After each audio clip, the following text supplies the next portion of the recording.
حضور نے فرمایا کہ اگر ایک شخص ہے اس کے پاس جو ہے وہ 3 نعمتیں حاصل ہیں کہ اگر اس کے پاس اچھی خاتون یا اچھا شوہر ہے جو نیک صالح ہے، جو فرما بردار ہے، جو محبت کرنے والا ہے، اگر دوسری چیز اس کے پاس اچھی سواری ہے اور وہ سواری اس کو تنگ نہیں کرتی، پھر اس کے پاس جو ہے وہ رہنے کے لیے گھر ہے ہوادار، تو اگر یہ نعمتیں اس کو حاصل ہیں تو وہ تو دنیا کا خوش نصیب انسان ہے، اس کو تو اللہ تعالیٰ نے سب کچھ دے دیا۔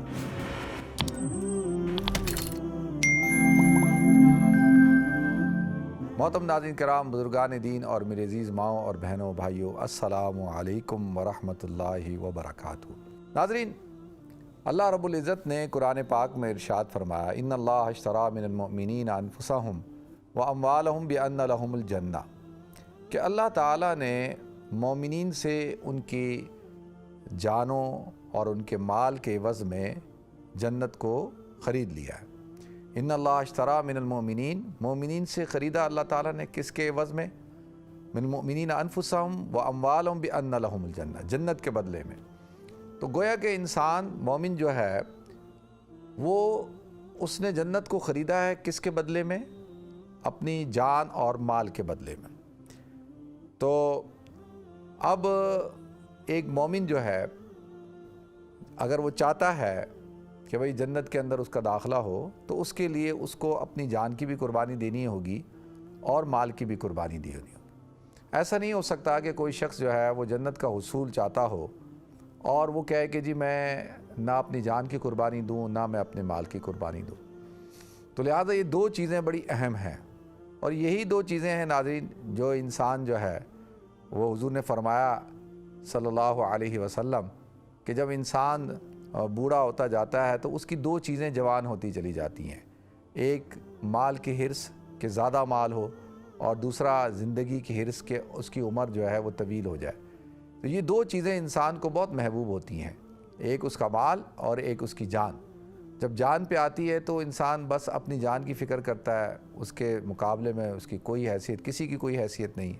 اسی طرح انسان مال کے لیے اپنی جان کو بھی قربان کر دے گا، اپنے گھر والوں کو بھی کر دے گا، اپنے ایمان کو، جو ایمان سب سے بڑی دولت ہے، اس کو بھی جو ہے وہ ایک طرف کر دیتا ہے۔ تو اللہ تعالیٰ ارشاد فرماتے ہیں کہ دیکھو اگر تم جنت چاہتے ہو نا تو یہ اللہ تعالیٰ نے ایک سودا کیا ہے، اور یہ سودا کیا ہے کہ بھئی جنت ایسے حاصل نہیں ہوگی۔ اسی طرح سے جب کسی بزرگ کے پاس، اللہ والے کے پاس ایک شخص آیا، اس نے کہا جی آپ مجھے بتائیں کہ نماز کیا چیز ہے؟ انہوں نے کہا بھئی نماز جو ہے وہ اگر اس کی ایک صورت ہے، یعنی ایک تو اس کی حقیقت ہے، یعنی جو اس کی اور ایک اس کی صورت ہے۔ اب صورت کیا ہے کہ بھئی نماز کا وقت ہوا، اذان ہوئی، آپ نے نماز پڑھ لی، تو یہ اس کی ایک صورت ہے، ٹھیک ہے جی آپ نمازی ہیں، نماز کا وقت ہوتا ہے آپ نماز پڑھ لیتے ہیں، یہ تو اس کی ایک صورت ہے۔ اور ایک اس کی ہوتی ہے حقیقت۔ حقیقت کیا ہے؟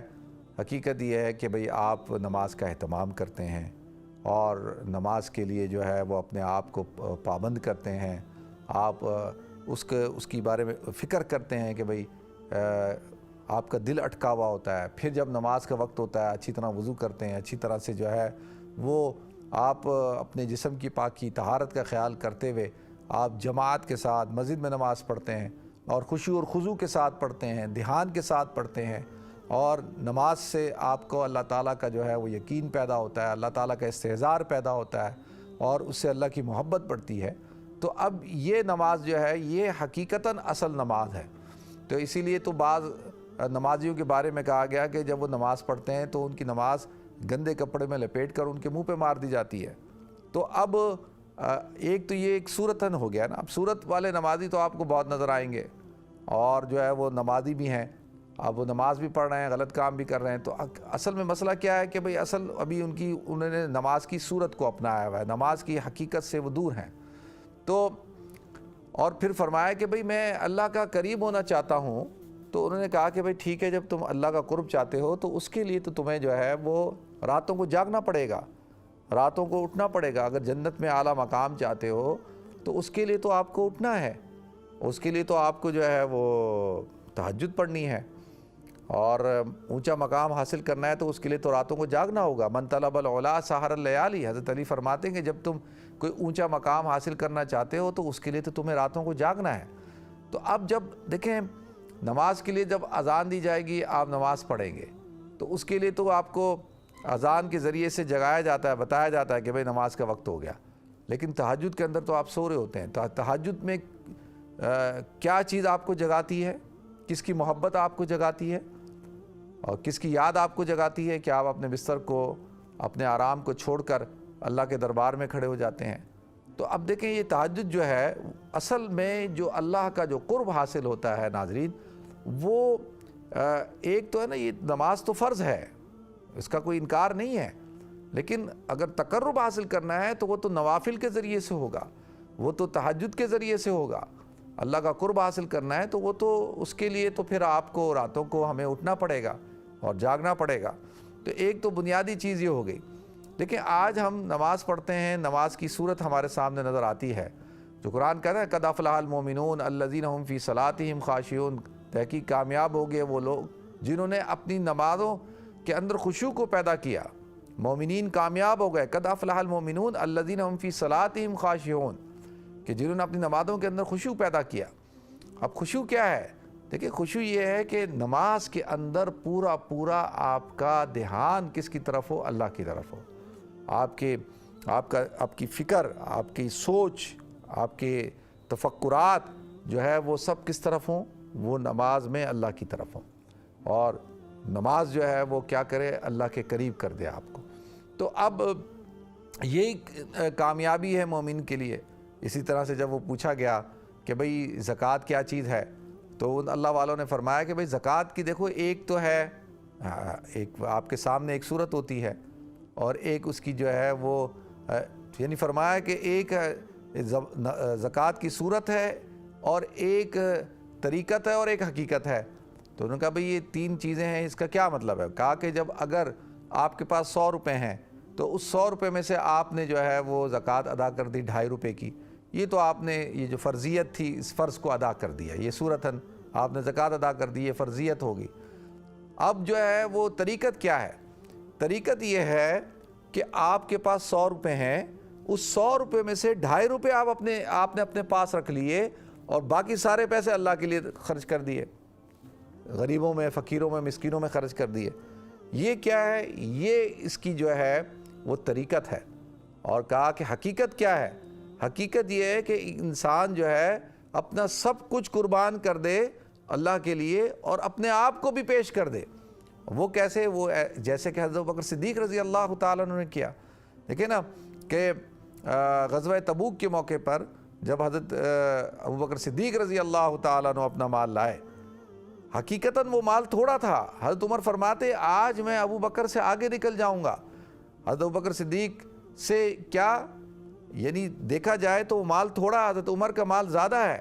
وہ اپنے پورے مال میں سے آدھا حصہ آدھا لے کر آئے اور آدھا گھر والوں کے لیے چھوڑ کے آئے۔ اور جب حضرت ابوبکر صدیق آئے تو تھوڑا لائے۔ پوچھا حضور اکرم صلی اللہ علیہ وسلم نے ابوبکر اپنے گھر والوں کے لیے کیا چھوڑا؟ کہا یا رسول اللہ گھر والوں کے لیے اللہ اور اس کے رسول کو چھوڑ کے آیا، سب کچھ لے آیا۔ اور پھر کہا یا رسول اللہ کہ میں اپنا آپ بھی بیچ دیتا ہوں، میں بھی اپنے آپ کو فروخت کرتا ہوں، جو میرے فروخت سے جو پیسہ ملتا ہے وہ بھی جو ہے وہ آپ پر قربان، یعنی اپنی ذات کو بھی۔ ایک تو ہے نا مال دے دینا، ایک انسان جو ہے وہ آدھا مال لے آئے، ایک انسان جو ہے وہ پورا مال لے آئے، اور ایک انسان پورا مال بھی لے کے آئے اور ساتھ ساتھ کہے کہ میں نے بھی اپنے آپ کو وقف کر دیا۔ تو لہذا اس کو کہتے ہیں ناظرین، اصل کیا ہے کہ یہ جب مقام انسان کو حاصل ہو جاتا ہے تو وہ پھر اللہ کا قرب حاصل کر لیتا ہے۔ اسی کو تو پھر اس شخص کو تو پھر اللہ کا ولی کہا جاتا ہے نا۔ دیکھیں اللہ کا ولی کیا ہے؟ دیکھیں اللہ کا جو ولی ہوتا ہے اس کے ساتھ کیا کیفیت ہوتی ہے؟ وہ اپنا آپ فنا کر چکا ہوتا ہے، مٹا چکا ہوتا ہے۔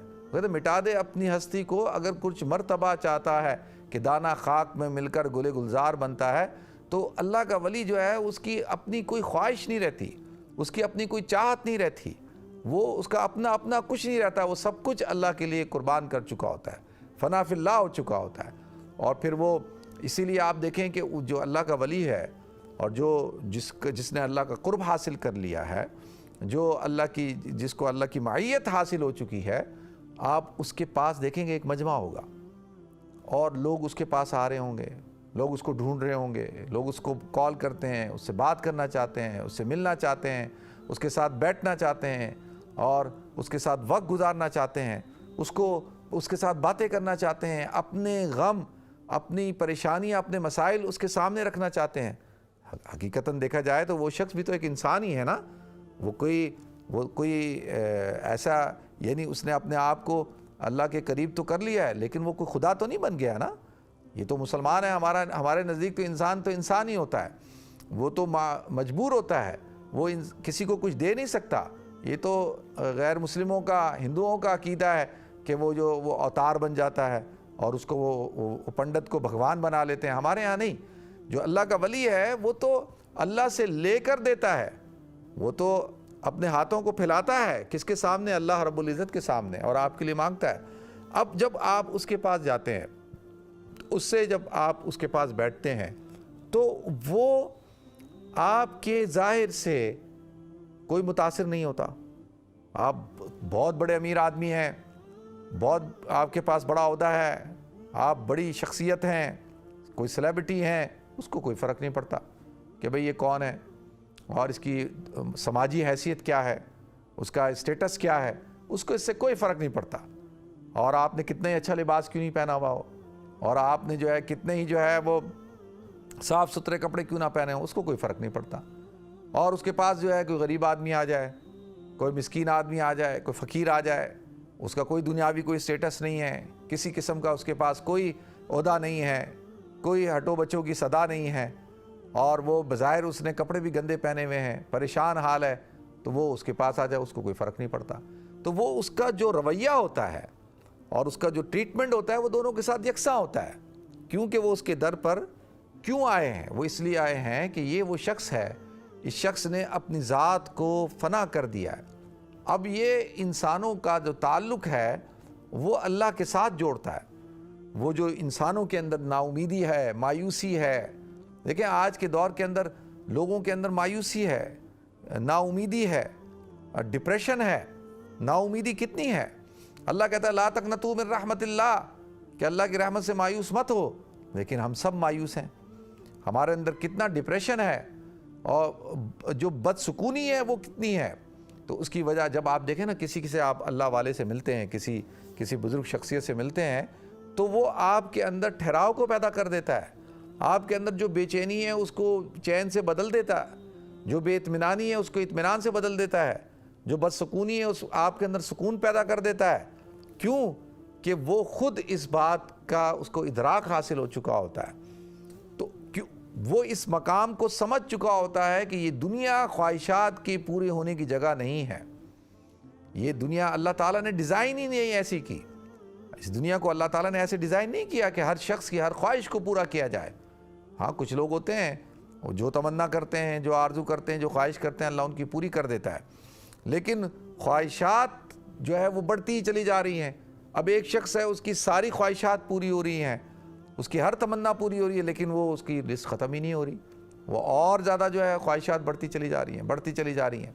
تو جو اللہ کا جو ولی ہوتا ہے ناظرین، وہ اس بات کو سمجھ چکا ہوتا ہے کہ بھئی یہاں پر یہ دنیا وہ لذت حاصل کرنے کی جگہ نہیں ہے، یہاں پر آپ لذت کی انتہا ہے، یعنی لذت کی کوئی آپ کھانا کھانا شروع کریں، کتنی بھوک لگ رہی ہو آپ کو، آپ پیٹ بھر کے کھانا کھا لیں گے، لیکن ایک وقت آئے گا کہ آپ کا پیٹ جواب دے دے گا، آپ زیادہ کھانا نہیں کھا سکیں گے۔ تو کھانا سامنے ہے لیکن آپ نہیں کھا سکتے، کیونکہ ایک لمٹ ہے۔ اسی طرح سے وہ ہر چیز کی، ہر لذت کی لمٹ ہے، انتہا ہے۔ تو اللہ تعالیٰ نے جب انسان کو کہہ دیا کہ میں نے تمہاری جانوں اور تمہارے مالوں کے بدلے میں ان اللہ اشتری من المؤمنین انفسهم واموالهم بان لهم الجنہ، تو اس کا مطلب کیا ہے؟ مطلب یہ ہے کہ دیکھو جنت وہ ہے اصل میں خواہشات کے پورے ہونے کی جگہ۔ جنت کے اندر جنت کو اللہ نے ایسے ڈیزائن کیا ہے۔ یہ جو دنیا ہے، دنیا تو بھائی آزمائش کی جگہ ہے، یہاں پہ تو جگہ جگہ پر آپ کو تکالیف کا سامنا کرنا پڑے گا، آپ کو مسائل کا سامنا کرنا پڑے گا، چیلنجز کا سامنا کرنا پڑے گا۔ آپ کتنے ہی بڑے اسٹار ہوں لیکن آپ وہ بیمار ہو جائیں گے۔ ابھی پچھلے دنوں ایک کرکٹر کے بارے میں دیکھ رہا تھا، وہ بیچارہ جو ہے وہ بالکل جو ہے اس کو وہ بیمار ہو گیا اور بالکل کمزور ہوا ہوا تھا. تو یہ جو بیماری ہے تو یہ نہیں دیکھتی نا کہ بھائی یہ بہت بڑا کوئی سپر سٹار ہے یا کوئی بہت بڑا عالم ہے یا کوئی بہت بڑی شخصیت ہے, کوئی بہت بڑا ایکٹر ہے, کوئی بڑا سیاستدان ہے, کوئی بڑا عہدیدار ہے, وہ تو نہیں دیکھتی. اب اور اس سے ہٹ کر سب سے بڑی چیز جو یقینی چیز ہے وہ تو موت ہے. آپ کتنے ہی جو ہے اپنی دنیا کو بنا لیں اور جو ہے اس کو سجا لیں اور اس کو جو ہے وہ آپ ہر طرح کی جو ہے نعمتوں سے سجا لیں, لیکن ایک دن تو آپ کو چھوڑنا ہے اور موت سے تو یہ ساری چیزیں ختم ہو جائیں گی. بالکل ایک ایک چیز کو آپ نے چھوڑ کر جانا ہے. اب کیا ہو رہا ہے کہ دیکھیں جب ایک انسان بڑی عمر کا ہوتا ہے اور اس نے ساری زندگی اپنی دنیا کو بنانے کی کوشش کی ہوتی ہے, پوری لائف وہ بناتا ہے, ایک کاروبار کھڑا کرتا ہے, محل بناتا ہے, سب کچھ بڑی امپائر کھڑی کرتا ہے, لیکن آہستہ آہستہ جب وہ بوڑھا ہو جاتا ہے, اب جب وہ بوڑھا ہو گیا تو وہ ان سب چیزوں سے بینیفٹ حاصل نہیں کر پا رہا اور جو ہے اس کو اب اس بات کا خوف ہے کہ اب کبھی بھی جو ہے موت آئے گی اور میں مر جاؤں گا اور یہ سب کچھ مجھے چھوڑ کر جانا پڑ جائے گا. تو اسی لیے اللہ کے رسول صلی اللہ علیہ وسلم نے ارشاد فرمایا کہ دیکھو اتنی زیادہ جائیدادیں مت بناؤ اور اپنی دنیا کو اتنا مت سجاؤ کہ اس کو چھوڑتے ہوئے جو ہے وہ کیا ہو, تمہیں تکلیف ہو, تمہیں غم ہو, تمہیں پریشانی ہو.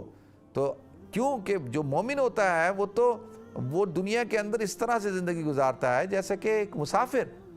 دیکھیں نا مسافر, ابھی میں اور آپ ٹریول کرتے ہیں اور اب تو کراچی جو ہے کوئی فلائٹ ڈائریکٹ جاتی نہیں ہے, ساری فلائٹیں ٹرانزٹ ہوتی ہیں, کوئی دبئی میں ہوتی ہے, کوئی قطر میں ہوتی ہے, کوئی بحرین میں ہوتی ہے, کوئی استنبول میں ہوتی ہے.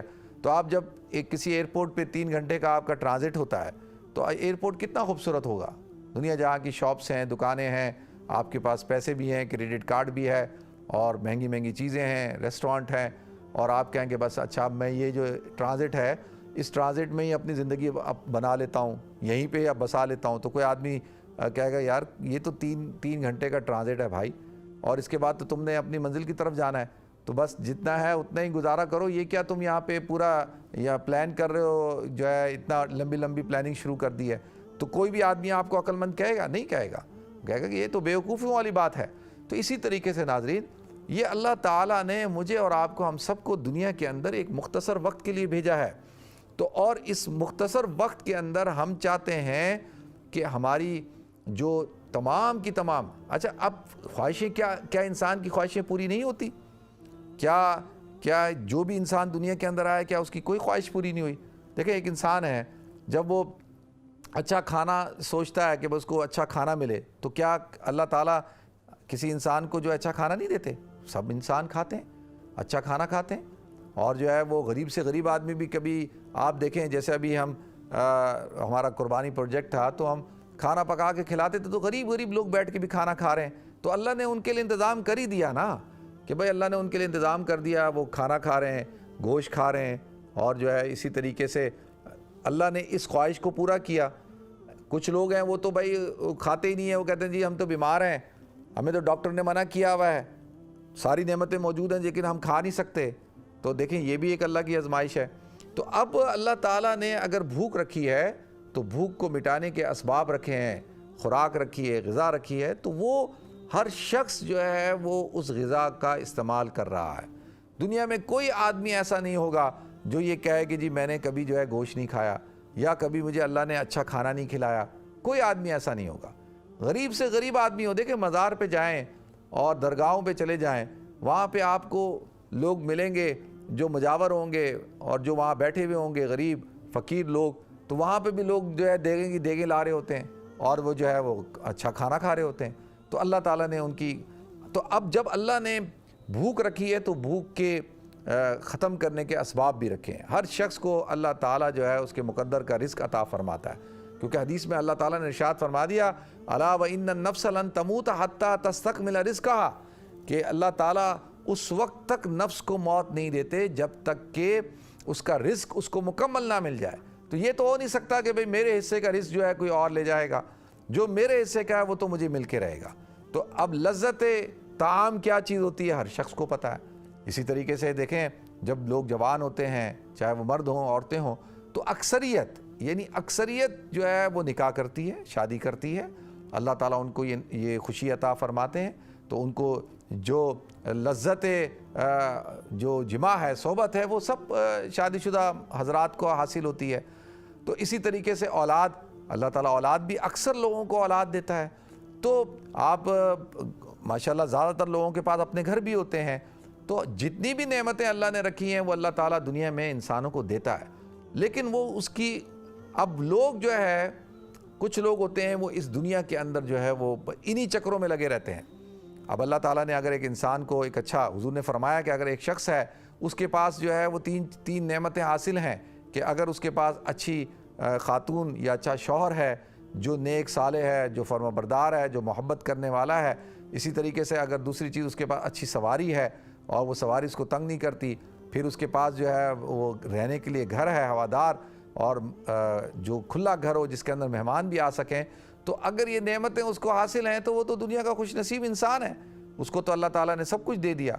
یہ جو مسائل کھڑے ہوتے ہیں ناظرین، وہ مسائل کھڑے ہوتے ہیں ہماری جو امنگیں ہیں، آرزویں ہیں، ہماری جو خواہشات ہیں جو بڑھتی چلی جا رہی ہیں، جن کی کوئی انتہا ہی نہیں ہے، اور جب وہ اس چکر میں جب انسان پڑتا ہے تو وہ پھر اس کی زندگی کا سکون ختم ہو جاتا ہے۔ دیکھیں ایک شخص ہے، اس کے پاس سب کچھ ہے، اس کے باوجود اس کے پاس چین سکون نہیں ہے، تو اس سے پوچھو کیوں، تو وہ کہے گا یار فلاں دیکھو فلاں کہاں سے کہاں پہنچ گیا، فلاں دیکھو کہاں پہنچ گیا۔